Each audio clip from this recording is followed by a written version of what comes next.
The fluorescent hum of the grocery store lights had become as familiar to me as the ticking of my kitchen clock.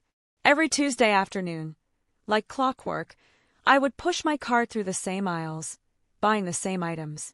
A carton of milk, a loaf of whole grain bread, a single serving dessert, and not to indulgence I permitted myself only in solitude. It was a quiet existence, my life. Predictable and solitary, but not entirely unhappy. After decades of raising children and navigating a now distant marriage, I had settled into a kind of peace, albeit a lonely one. My children, grown and scattered, called dutifully but rarely visited. I didn't blame them. It was simply the rhythm of life. That day, as I stood deliberating between two brands of olive oil, a voice interrupted my thoughts. "Excuse me, ma'am, but do you know which of these is better?" I turned, and there he was.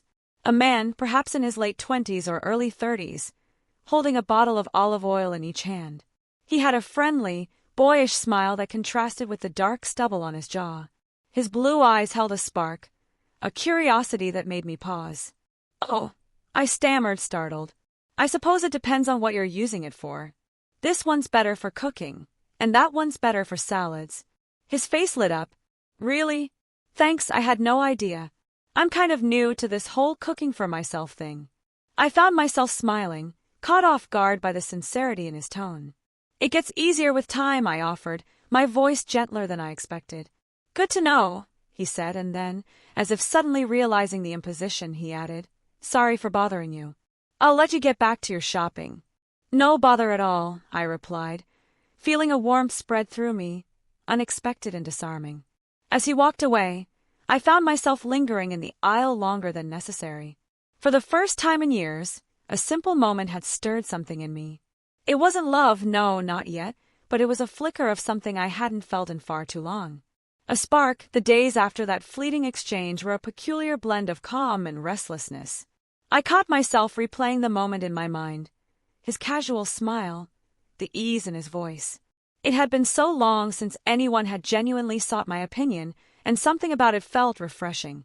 The next Tuesday, I went to the store at the same time, wondering if fate might place him in my path again. I told myself it was silly. A stranger in a grocery aisle was hardly worth lingering thoughts. But just as I turned the corner near the fresh produce, there he was. "Hey, olive oil lady," he called out, his grin widening when he saw me. I laughed despite myself, feeling a warmth rise to my cheeks. "I suppose that's my name now." "Well, it's either that or resident cooking expert," he said with a playful shrug, then held up a small bundle of herbs. "Any idea what to do with fresh thyme?" And just like that, we fell into an easy rhythm. He introduced himself, Liam, and I learned that he had recently moved to town for a new job. He spoke with a candor that caught me off guard, telling me about his struggle to settle in and how cooking had become his strange way of coping. "You seem like you've got it all figured out," he said at one point, glancing at my cart full of sensible groceries. I almost laughed at the absurdity. If only he knew how much of my life was held together by routine, by the quiet acceptance of things lost and irretrievable. "Looks can be deceiving," I said instead, my voice softer than I intended. From then on, we seemed to run into each other more often. Sometimes, it was a casual wave across the aisles. Other times, we'd chat for longer. Each encounter was a thread, weaving a connection I hadn't anticipated. It wasn't just his youth that intrigued me. It was the way he made mundane things seem new. He asked questions about recipes and spices with the kind of curiosity I thought only children possessed.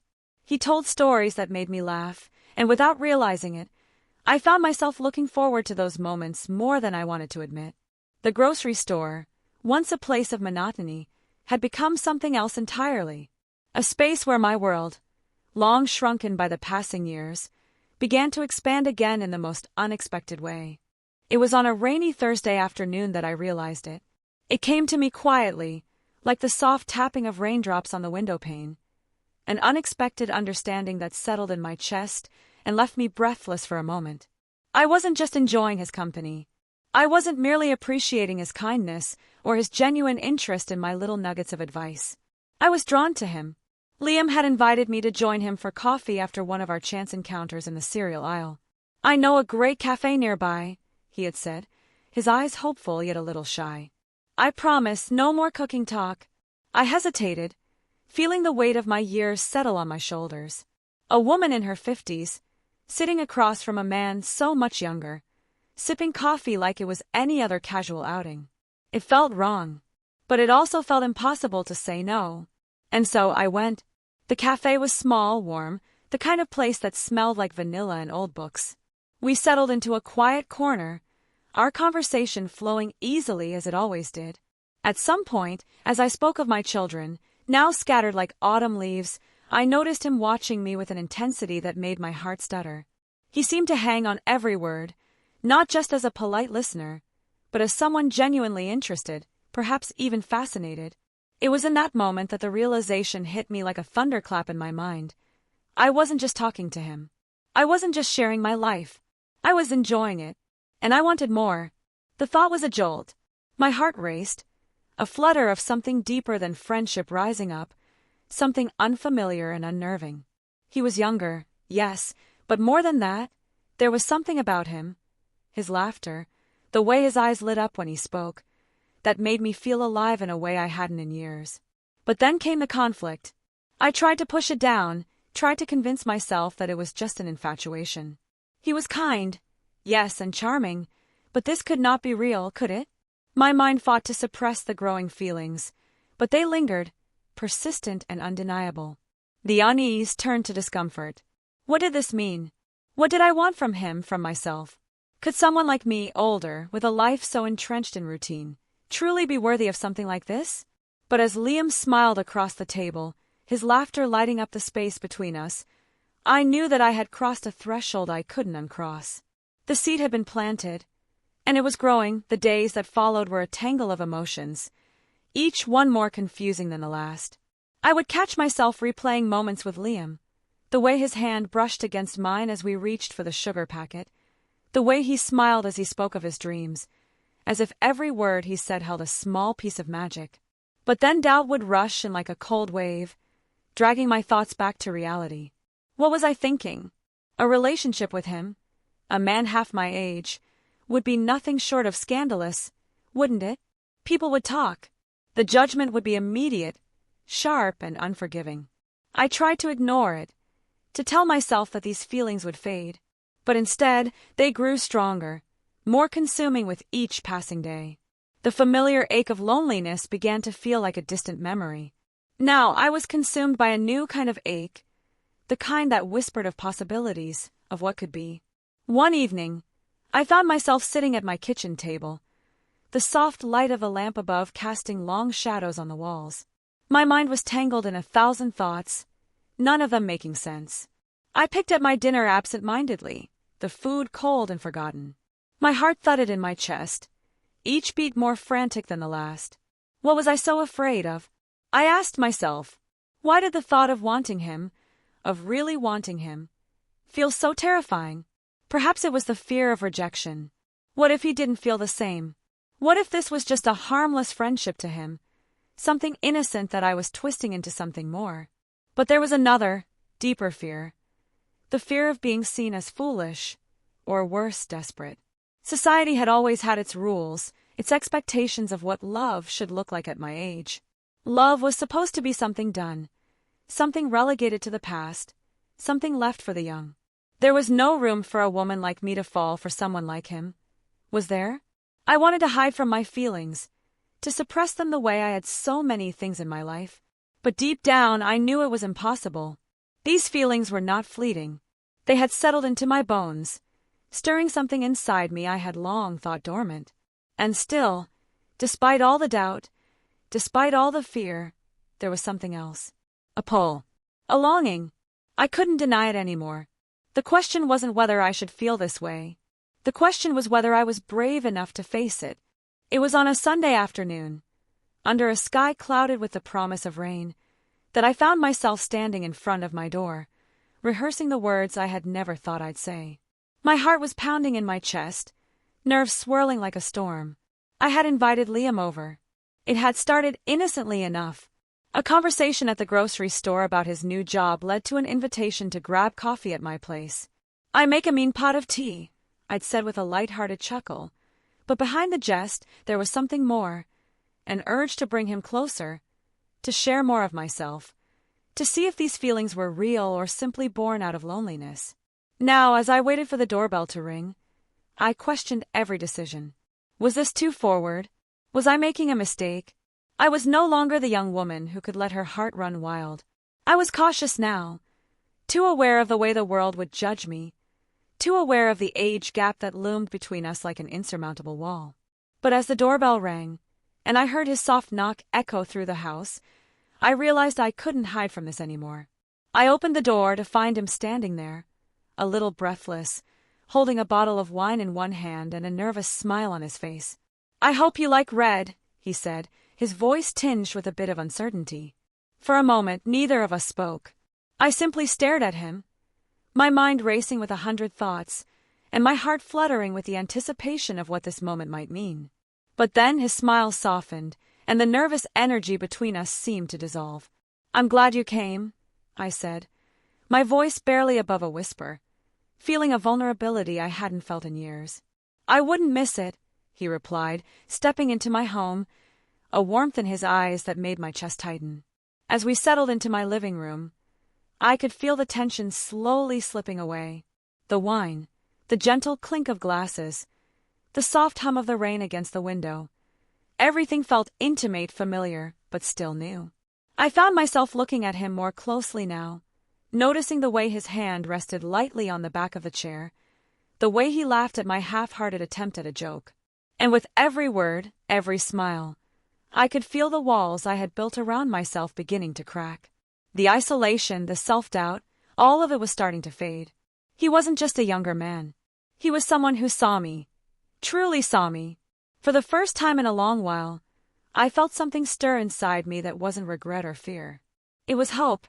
As the evening wore on, I found myself leaning into the connection we had, allowing myself to laugh freely, to let go of the judgment I had so carefully crafted for myself over the years.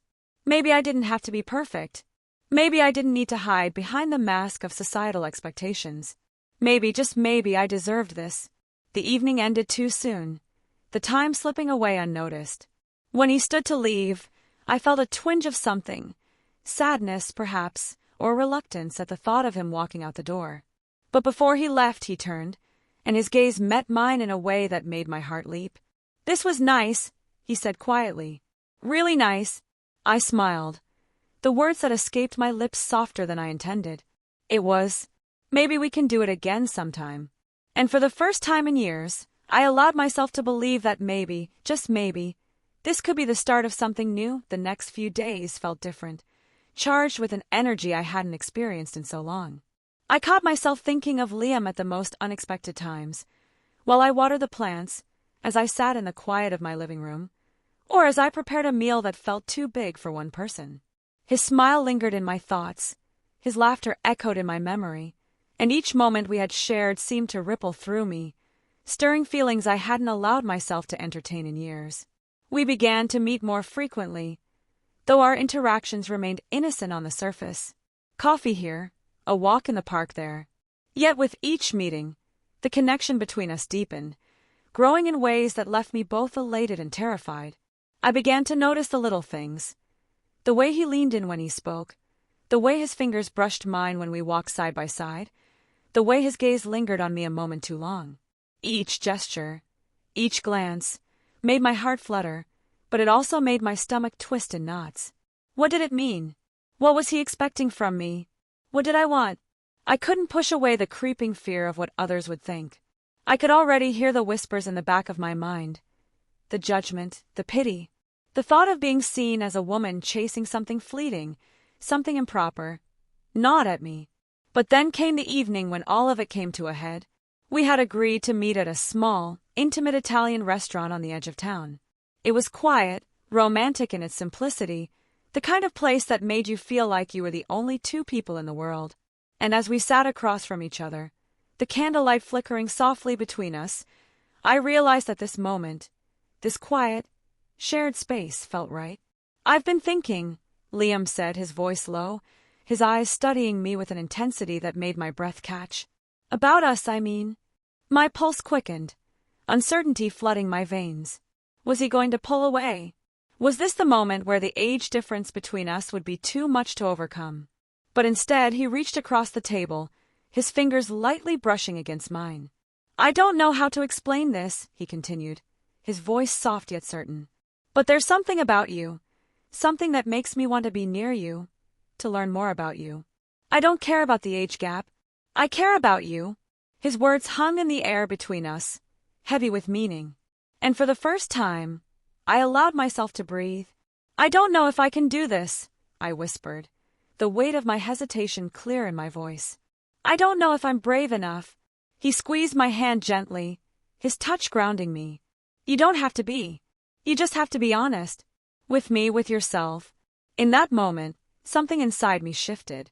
The fears, the doubts, they were still there, but they no longer held me captive. For once, I was looking at the possibility of something real, something that defied the rules I had lived by for so long. The choice was mine now, and as I looked into his eyes, I realized that I was ready to embrace it. To embrace us. The weeks that followed were a whirlwind of emotions. With every passing day, the bond between Liam and I grew stronger, and my fears, though not entirely gone, began to recede into the background. I stopped worrying about what people might say, stopped trying to fit myself into a mold of what was acceptable. For the first time in a long while, I gave myself permission to just feel. Our time together was simple, yet it held a weight that neither of us could ignore. We explored the small joys of life, long walks in the park, afternoons spent cooking together, quiet nights spent talking until the early hours of the morning. His presence in my life brought a lightness I hadn't realized I was missing. In Liam, I found someone who wasn't concerned with my age or my past. He saw me, really saw me, my experiences, my quirks, my history. And I began to see him in ways I hadn't before. He wasn't just the young man who had come into my life by chance. He was someone with depth, with a wisdom that belied his years. There were moments, though, when the weight of our difference in age would resurface, usually when I least expected it. When we were out in public, and I'd feel the gaze of others lingering a moment too long. Or when people would ask, as they often did, how we had met, and I would hesitate, unsure of how to explain the connection without sounding foolish. But Liam, always the steady presence by my side, would smile and shrug it off, reminding me that our relationship was ours and no one else's. Still, there were moments of doubt. There always would be. I found myself questioning whether this was a fleeting experience, something born out of the novelty of our connection, or whether it had the potential to grow into something lasting. The future was uncertain, and that uncertainty would always linger like a shadow. But there were also moments of pure clarity. One evening, after dinner, we sat on the couch, the weight of the day slipping away as we spoke about everything and nothing. I rested my head against his shoulder, feeling the warmth of his body beside me. For a long while, neither of us said a word. There was nothing to say. The silence felt comfortable, like a promise that didn't need words. Liam shifted slightly, his arm around me tightening, and in the quiet of that moment, I felt it, a deep, resounding peace. This wasn't about age or society's expectations. It wasn't about fitting into anyone's idea of what was right. It was about us, here and now, sharing this moment, this connection. In his arms, I wasn't just a woman of 50-something years. I was simply a woman in love, and for the first time in years, I wasn't afraid of what that might mean. As the days turned into weeks, I began to believe that love in any form could be transformative. It didn't follow a script, didn't adhere to any timeline. It simply existed, raw and real, in its own way. And I was ready to embrace it fully, without hesitation, without fear. The future was uncertain, but in Liam's arms, I had found something that felt like home.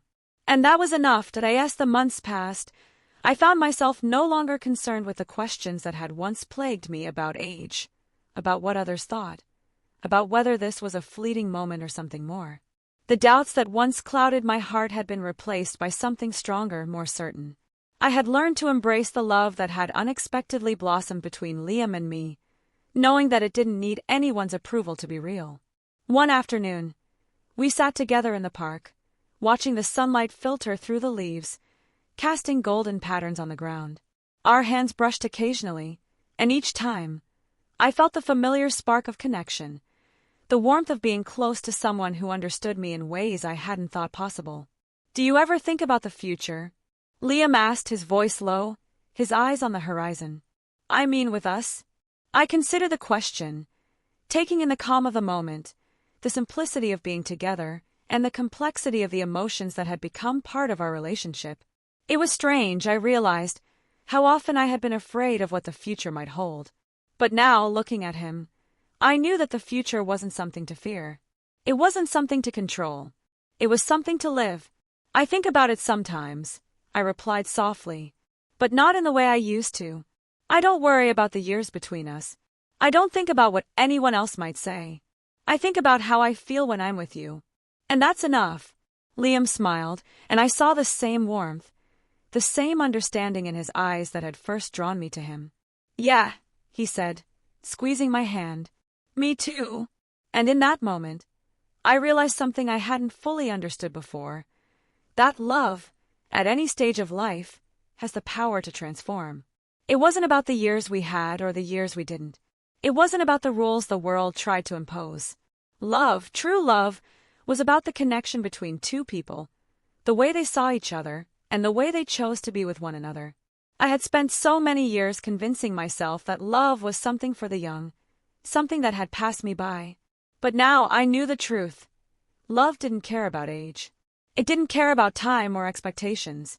Love was about finding someone who made you feel alive, who saw you for who you were, and who walked beside you, not ahead or behind. As we sat there in the warmth of the afternoon, I knew that this was just the beginning.